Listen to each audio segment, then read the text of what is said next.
Hello,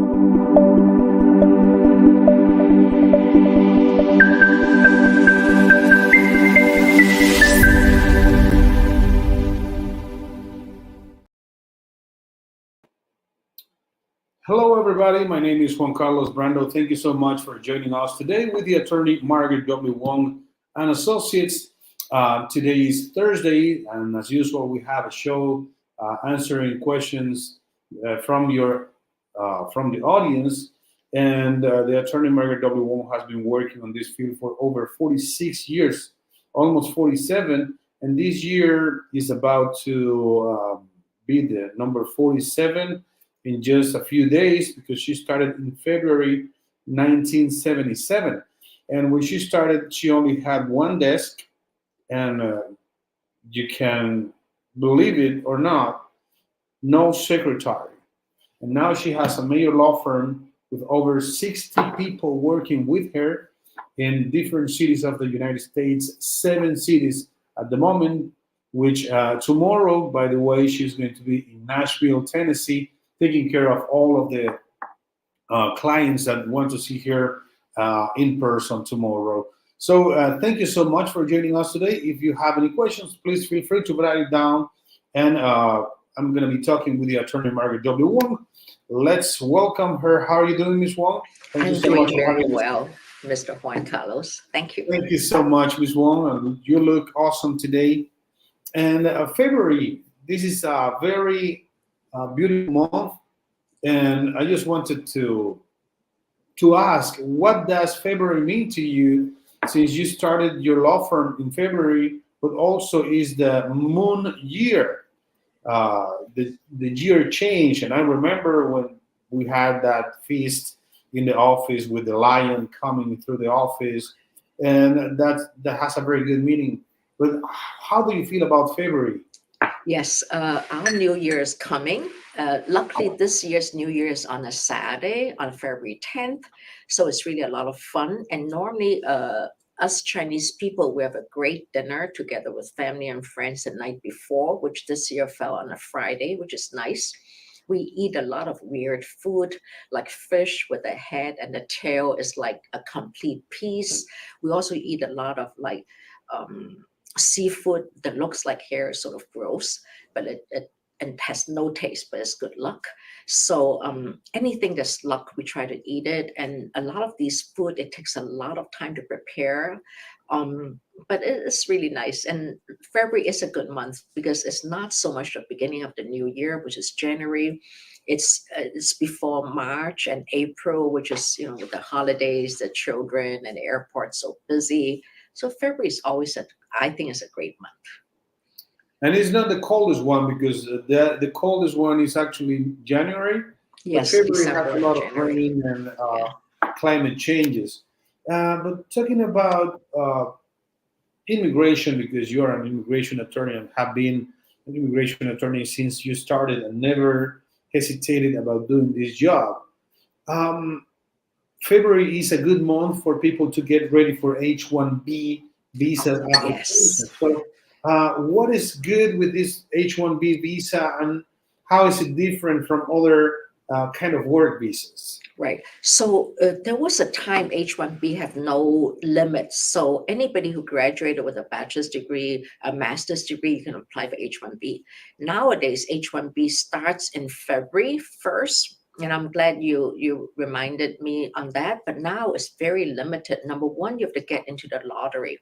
It's a serious lottery that only one employer could hire and put one alien into the lottery. So depends on the rules, but rules just came out a few days ago on H-1B, saying that now is time. And sometimes they close it off by the end of March. Sometimes they close it off by the end of February.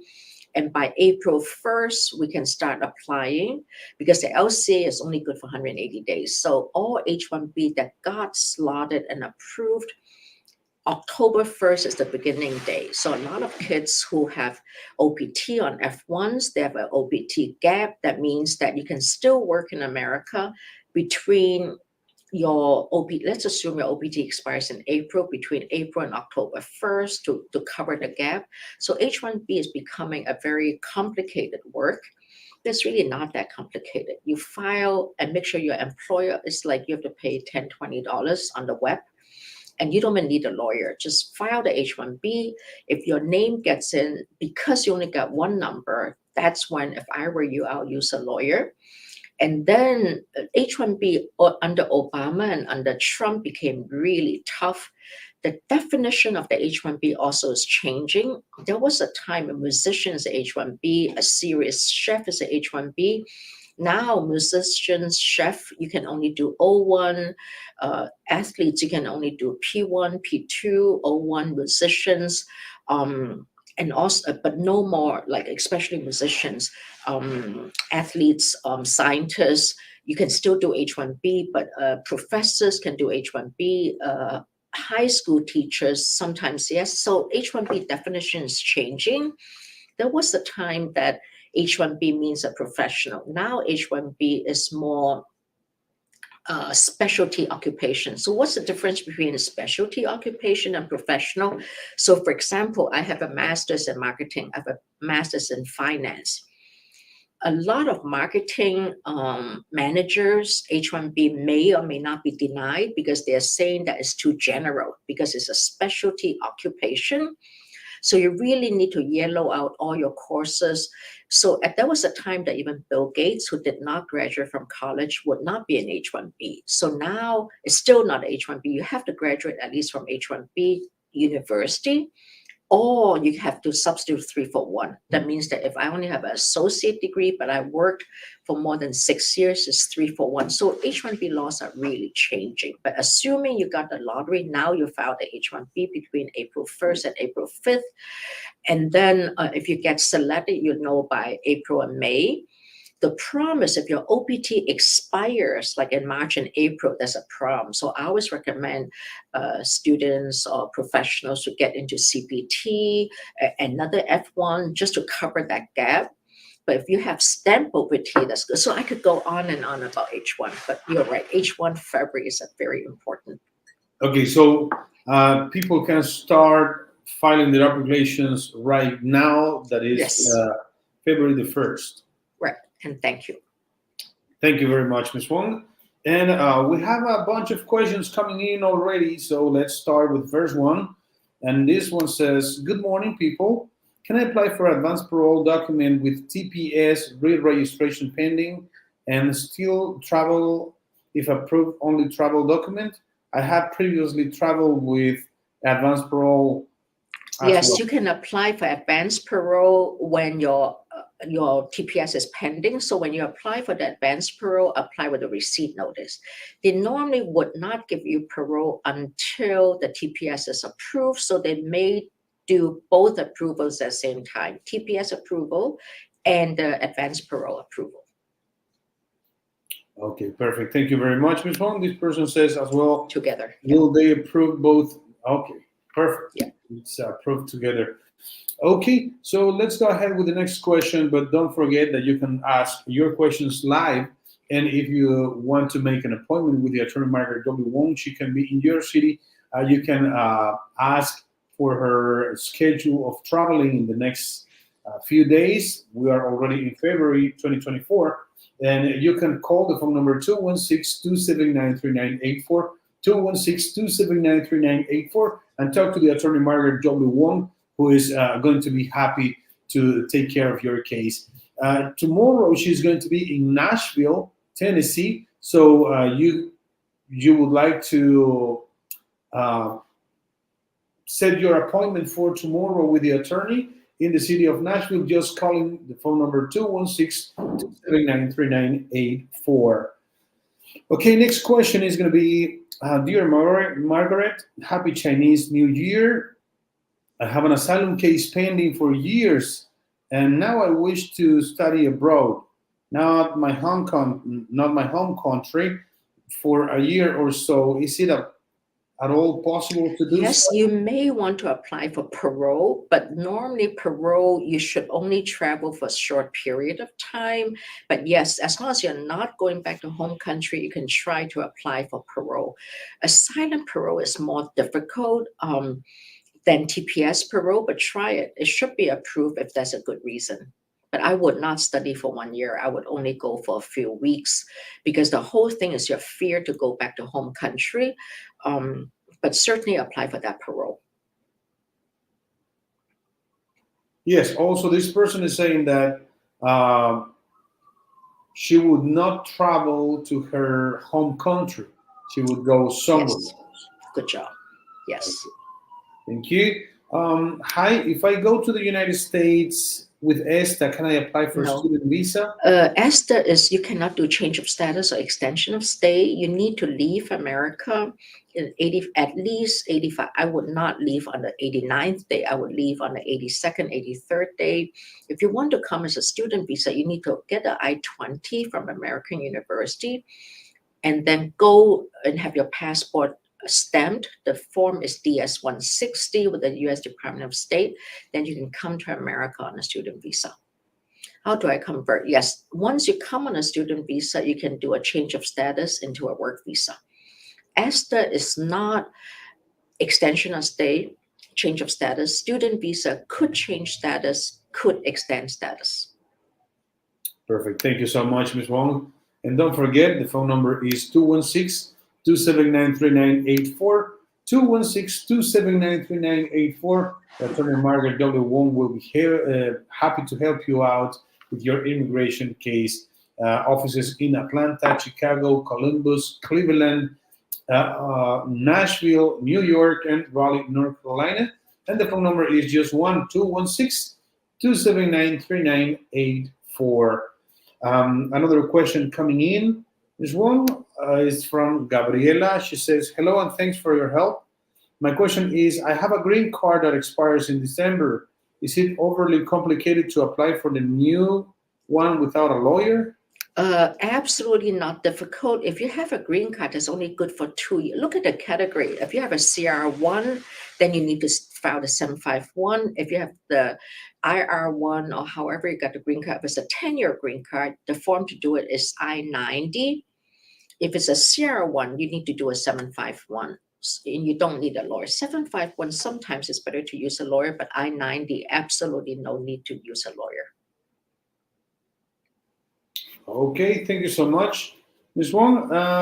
We have the next question is coming from Franklin. He says, "Hi, Mrs. Wong. I have been married and divorced twice. Now I'm married again, and my wife applied for me the I-130, but I have an RFE, a request for evidence, and they are asking me for a bunch of documents, which are the first divorce decree." Let me explain to you. I figure that's, I don't know what country you're from, if you can tell Mr. Juan Carlos, but there's certain countries where, for example, I came to America, I married, I was single when I came. I married my first wife who was a citizen of America. I filed for benefits and then we divorced and I never went to interview. The second wife I married, again, is a US citizen. Again, I got that work permit and I never went to interview and then I divorced. Now I married a third wife who's an American citizen.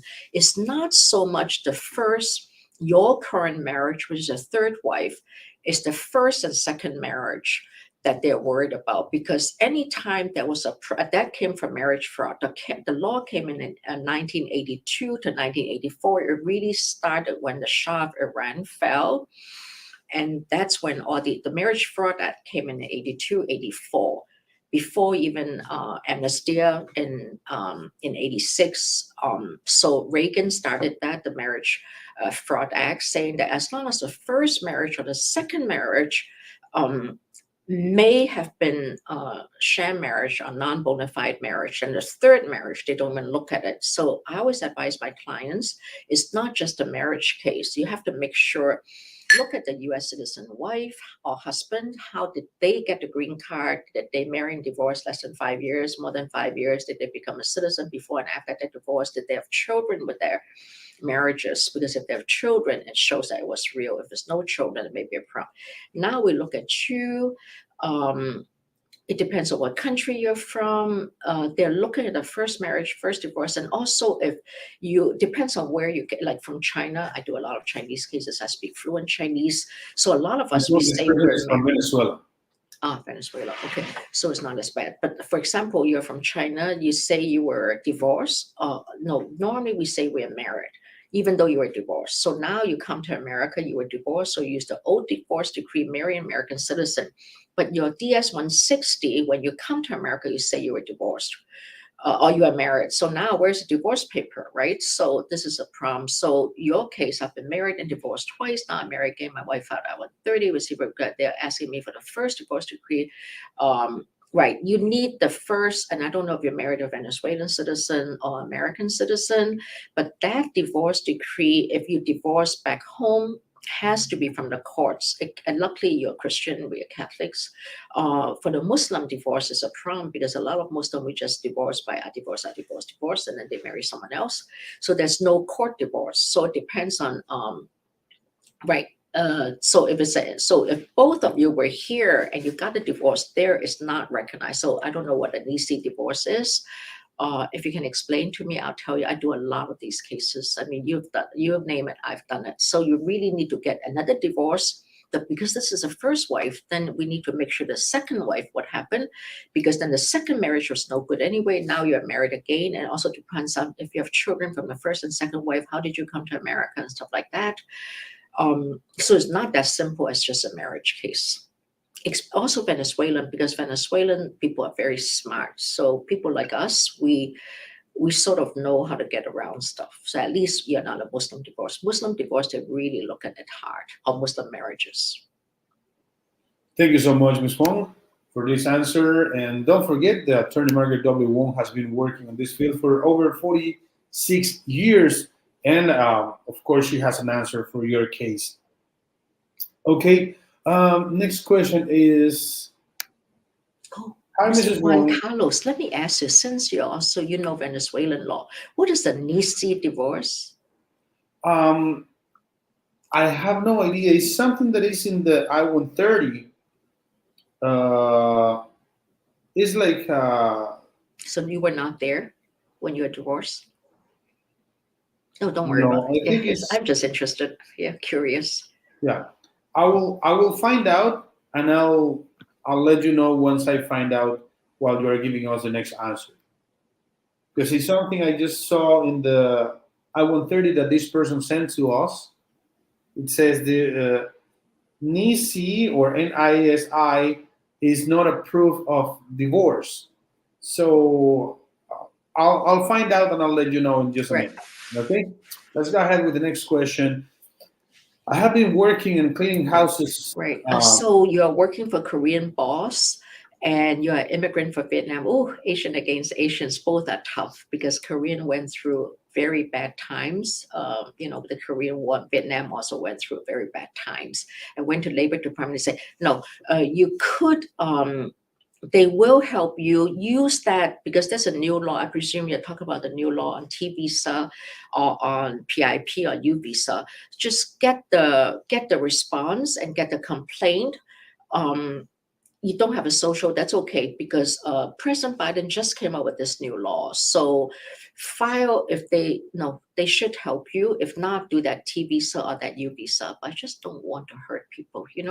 So and you don't need a criminal record to do that PIP or U visa. The question then is how much money do they owe you? What did you do for them? And don't worry about that you're illegally working because we all illegally work when we have no papers. But they should help us.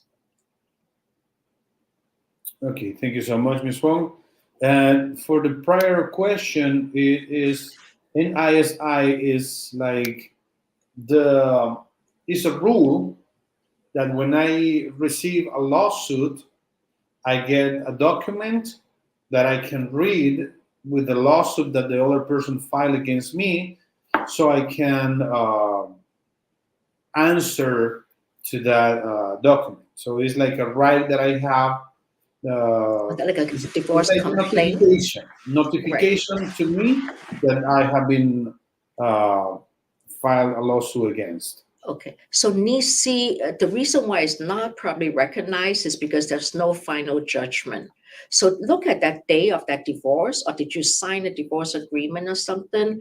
But don't worry about it, because if you were not divorced, then argue the first one is no good, the second one is no good. But if the first one is not even an American citizen, I won't worry about it. But if it's an American citizen, then what they're trying to say is a third marriage is not bona fide because you cannot marry her because your first one is no good. If that's a foreign person or American person, I would maybe go ahead and do a real divorce in America that would render the second marriage, which was divorce anyway, no good.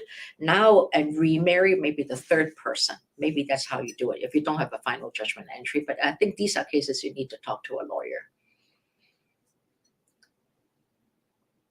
Okay, thank you so much, Ms. Wong. We are receiving a lot of other questions, but thank you so much for clarifying this one. Also, my husband had a 10-year bar for having two entries. Now, No, those, yeah, I know. Yeah, this is you have a perm bar case. So I presume your question is your husband came, like assuming in 1994, left in 1998, came back in 1999, and left again in 03 and came back. You're American citizen. Can you ever help him get a green card? The answer is no, because these are perm bar cases. So you really need to go back and then wait for 10 years, apply to come back, and then do the 212 to even come back, because two perm bars is not good. But maybe call a good lawyer. If you don't have a lawyer, call someone like me. I'll explain to you there are ways maybe to get around that. And we need to know, because there are new laws now under Biden. That's why I keep telling my listeners, whoever listens, and I know most of you don't listen to me, we cannot afford to have the former president come back. We have to vote for our current administration, because these are cases where if the former president come back, it's worse. Already, our current president, I know his hands are tied. He's doing whatever he can do to help people like us. These are examples of if he comes back, I mean, I really think we are doomed. But if you don't have a lawyer, call me, because I know exactly what you're doing. Because especially for Mexicans, because Chinese people like us, we don't leave and come back because it's too far, too expensive. It's hard to come back. Indian people we don't even come back unless we're deported. That was in the 90s. Because lately they prefer sit in jail for 6 months, 9 months, they don't get deported. So these are cases, probably as a Mexican national. In those days, you all come back and forth, back and forth. Sorry about that. thank you so much, Ms. Wong. Yeah, this happens a lot to many people, and well, it's very sad. It's not fair. Let me just translate for a little bit to this person. La abogada lo que nos dice es que lamentablemente por haber regresado a los Estados Unidos ya tiene un castigo permanente. No, no importa que hayan pasado los 10 años, ahora tiene un castigo permanente. Pero si quieres saber más, conéctese el próximo miércoles en el canal en español a las 9:30 de la mañana y le vamos a dar la respuesta. I'm just telling this person that we have a show in Spanish that she can join on Wednesdays at 9:30 in the morning. Thank you so much. Next Thank you. question is how long does it take for an NIW or Good question. EDP to be If you have a really, I just got one, I got it approved, I-140 in 4 days. I did premium processing and the green card was approved like in 3 months, but that was such an awesome case that I suspected I didn't get an RV. I mean, it was a beautiful case. It could run up to 2 years. Sometimes, especially NIW cases, I don't like to do premium processing unless it's a perfect case, and there's nothing perfect in NIW. I presume you're talking about EB1A, not even EB1B, and I presume you don't have an employer. You're probably a postdoc or a cancer researcher, postdoc with a PhD. MDs are a little bit harder to do NIW EB.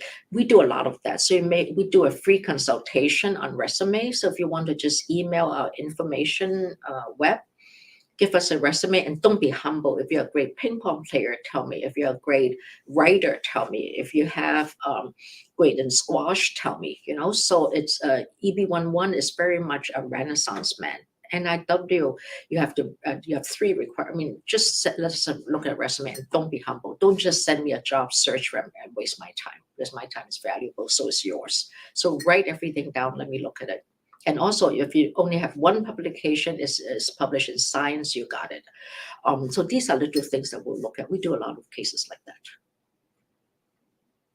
Okay, thank you so much, Ms. Wong. This next question says, "Hi, Mrs. Wong. I have an asylum granted since 5 years ago, Yeah. but I haven't done my request for the green card because I haven't had the money. Is that going to be a problem when I?" No. I don't know what country you're from. You would tell me what country. Like maybe El Salvador is a little bit of a problem because it is getting better, but mostly the law didn't change. Hurry up and apply for it. The fee is like $12.50. I don't even know if there's a low income for asylum green card. You have to check that. But you don't even need a lawyer if it's an asylum grant, but make sure you review your 15 pages of asylum. And remember, because the question most people get tripped up in a green card based on asylum is on the green card application, they say, were you ever arrested and detained and cited? If on your 589 asylum, you said, yes, I went to the doctor for my injuries. I also went to jail because I was involved in a protest. Then you make sure on the 45 you said you were in jail. Don't say no, because you assume on the 45 is things that happen in America. But the 45 question applies to the whole world and your whole life, not just little things like that. Pay attention. You don't really need a lawyer, so you don't have to pay legal fees on a green card based on asylum. Okay, thank you so much, Ms. Wong. Don't forget the phone number is 216-279-3984. 216-279-3984 is the phone number that you can call to get an appointment with the attorney Margaret W. Wong and Associates. She has over 15 attorneys working with her and over 60 people between paralegals, legal assistants, reception, and many people that are working in IT or what do you call that? Information, well, administration, a lot of people working there, and over 30 languages are spoken in the law firm. We have another question, Ms. Wong. No, we have the answer for this one. Marilyn is asking, why is the UCAS so against a man coming over to marry a woman? They're not against it, so I wonder why the question. They're not against it. It depends on what country they're from. Oh, so maybe he is not even here, right? He applied for a tourist visa or K1 visa, was denied.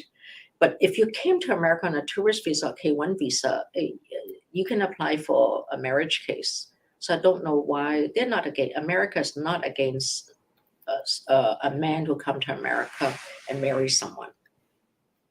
Okay, and this is, I think, is going to be the last question, but this is going to be an interesting one.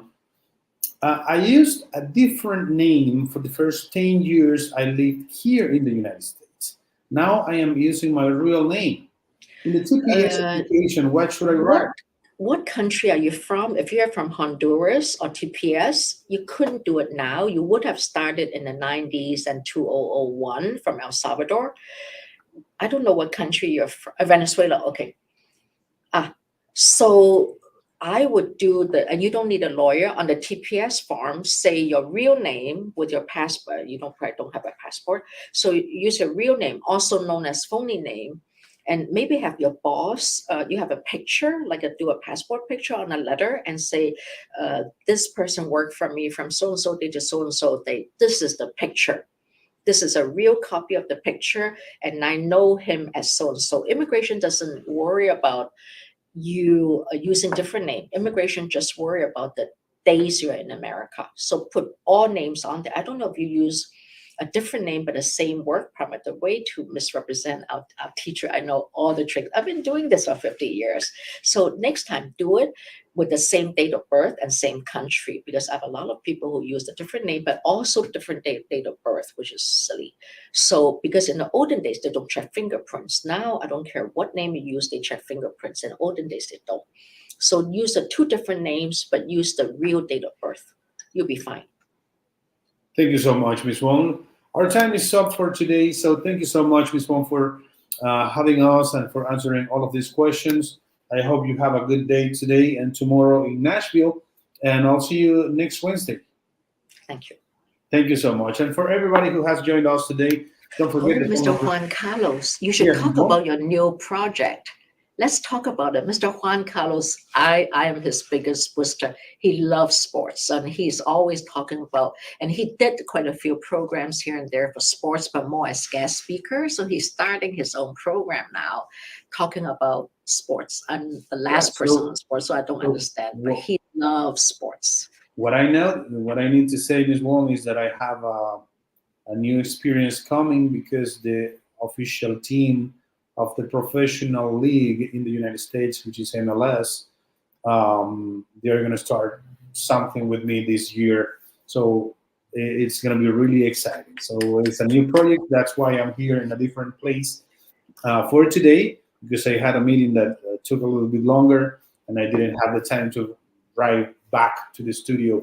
But it's going to be a huge project, and I hope that so many people can join us there, commentating for Atlanta United and Atlanta Braves, and it's going to be really, really exciting. And we are going to support you. Thank you so much.